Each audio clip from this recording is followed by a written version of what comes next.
मुंबई, एक ऐसा शहर जो कभी नहीं सोता, लेकिन इसके अंधेरे कोनों में कई साजिशें और खौफनाक राज दफन हैं।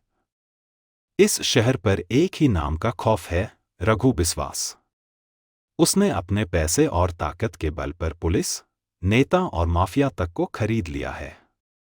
लेकिन एक इंसान है जिसे ना कोई डरा सकता है, ना खरीद सकता है। वीर प्रताप सिंह एक ईमानदार पुलिस अफसर, जिसे लोग शेरदिल कहते हैं, क्योंकि वह निडर, ताकतवर और सच्चाई के लिए मरने मारने को तैयार रहता है। लेकिन वीर की यह लड़ाई व्यक्तिगत भी है, क्योंकि बचपन में उसकी मां की हत्या कर दी गई थी और उसके पिता धर्मवीर सिंह को एक झूठे केस में फंसाकर जेल में डाल दिया गया था। यह सब रघु बिस्वास के इशारे पर हुआ था, लेकिन वीर को इसका सच बाद में पता चलता है। वीर का एक ही मकसद है, अपने पिता को बेगुनाह साबित करना और असली गुनहगारों को उनके अंजाम तक पहुंचाना। लेकिन यह रास्ता इतना आसान नहीं है। रघु के पास ताकत, पैसा और एक भ्रष्ट नेता गजानन मिश्रा का साथ है, जो कानून को अपने हाथ में लेकर पूरे सिस्टम को कंट्रोल करता है।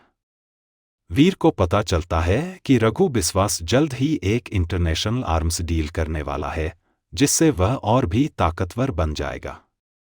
वीर यह डील रोकना चाहता है, लेकिन उसके खिलाफ पूरी पुलिस फोर्स को खड़ा कर दिया जाता है। इसी दौरान वीर की मुलाकात होती है रिया मेहरा से, जो एक खोजी पत्रकार है।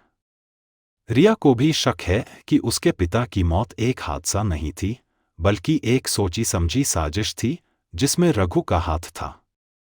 वीर और रिया एक दूसरे के करीब आने लगते हैं और दोनों मिलकर रघु के खिलाफ सबूत इकट्ठा करने लगते हैं।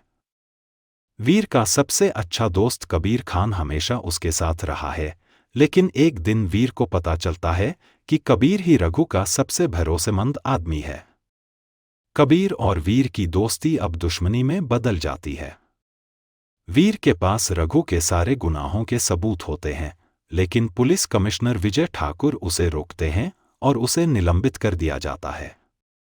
अब वीर के पास ना तो पुलिस फोर्स की ताकत है, ना ही कानून की सुरक्षा, लेकिन उसके पास उसका जुनून और ताकत है। रघु बिस्वास एक हेलीकॉप्टर में भागने की कोशिश करता है, लेकिन वीर उसे रोकने के लिए सीधा उसके हेलीपैड पर पहुंच जाता है। दोनों के बीच एक जबरदस्त फाइट होती है, पंच, किक, गोलियां और विस्फोट। रघु आखिरी चाल चलता है और वीर की प्रेमिका रिया को बंधक बना लेता है।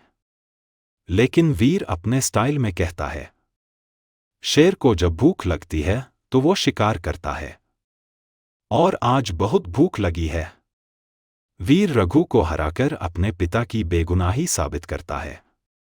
रघु को गिरफ्तार कर लिया जाता है और वीर की जिंदगी की सबसे बड़ी लड़ाई जीत जाती है। कृपया करके हमारे चैनल को लाइक और सब्सक्राइब करना न भूलें।